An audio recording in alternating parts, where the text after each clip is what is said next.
Well, I think anybody who would say that they have not had to struggle with that, I don't know. I don't think they're fessing up. I mean, of course, that's, it's a constant struggle, because we're always tested against circumstances. And I mean, we're sort of, as human beings, we're sort of caught in this situation where on the one hand we have transcendent ambition and aspiration, maybe better put, but we're finite creatures in almost every way. And so coming to terms with that tension is really tough. And sort of how do you measure yourself against what and what circumstances and how. So, of course, you struggle with it all your life. I mean, I struggle with it,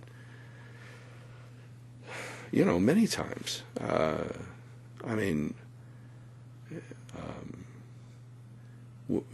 Going to the South, I mean, just deciding, can I really do this? A lot of us were in Oxford, Ohio, at a training program before going to Mississippi. This is in 1964, and we were supposed to leave the next day, and we got word that the three civil rights workers, Goodman, Cheney, and Schwerner, who were part of our group and had gone down a week earlier, had disappeared. And so we didn't know what happened to him, except we did know what happened to him, pretty much. And so there's these big moments of truth. And Bob Moses, who was the lead organizer, got us all into a auditorium and started talking about how he would like to be able to tell us to just go home. Don't have to go. On the other hand, we had to go if we were going to change things. And the place just falling silent, and me, like others, just kind of sinking down into our chairs. And what did I get into? And then a woman named Jean Wheeler, African American SNCC organizer, stood up in the back. She started singing. They say that freedom is a constant struggle. They say that freedom is a constant struggle. Oh Lord, we struggled so long, we must be free. And then that freedom is a constant dying, and Lord, we died so long, we must be free. And people stood up and just sort of followed her out of the room. The next day, everybody went to Mississippi. That was scary. That was really scary stuff.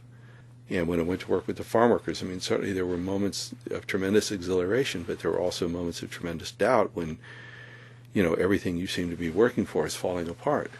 And we went through that experience several times with the farm workers. And I think probably for me personally, the toughest time was after I left the farm workers. Was a whole period when I couldn't find a match between vocation and career. And I sort of knew that my time with the farm workers was over. I didn't know what was next. And a lot of trying this, trying that, trying the other thing, and not finding the right match.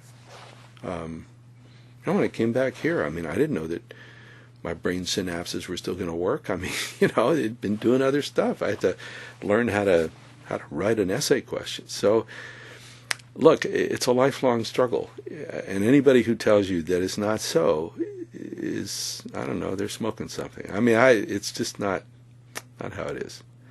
One of the most useful things to read on this is Dr. King's story of his great crisis of confidence in Stride Toward Freedom. He tells a story of also in the talk he gave the night before he was assassinated. He reflects on this moment when they were threatening his family, and this is in Montgomery during the bus boycott early on, and he can't sleep at night, and he wakes up and he's completely overwhelmed, and he goes and sits at the kitchen table and he collapses his head into his hands. He describes it.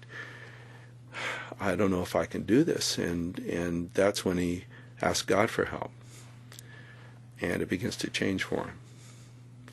And his point being that sort of recognizing our own vulnerability is probably a critical source of the strength to get the help we need. And that some of these ideas we have of strength being the impervious, all-knowing, all-seeing, it's just not, it's a mask. It's a sign, actually, of weakness.